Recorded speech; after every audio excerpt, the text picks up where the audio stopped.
So you've decided an EV, it's the go. You want to get the FBT exemption, so why not?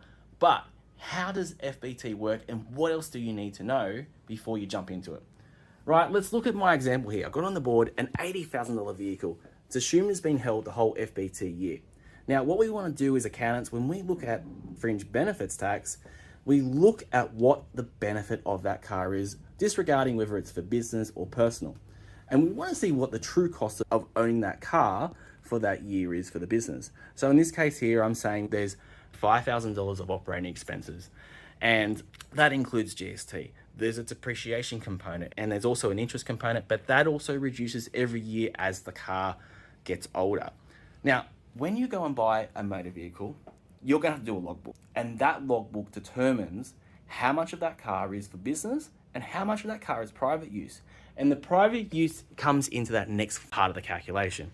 So we take our $32,000 here, we multiply it by 60%, and we get $19,200. Now on that, what the ATO wants us to do as well is we want to go, hey, you know what? If you paid for that benefit, that private use out of your own pocket, after your tax dollars, like your wage you get in your pocket, how much would you need? And so we've got this gross up factor here, and it gives us this $39,200. And then we take the $39,200 and we multiply it by this 47%. Now, effectively, if you're going to get an EV, that last component, the 47%, is eliminated. But what you do need to know is that this $39,200 will go on your payment summary as a fringe benefit.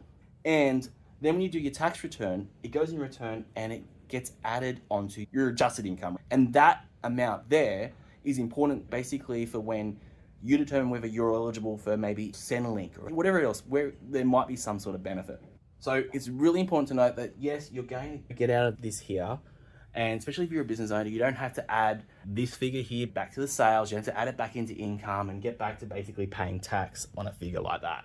So guys, an electronic vehicle, it's really cool, and I think there's some benefits, but you've got to do the calculations to work out whether it's going to work for you or not. But there you go, a quick, brief example of how fringe benefits tax works.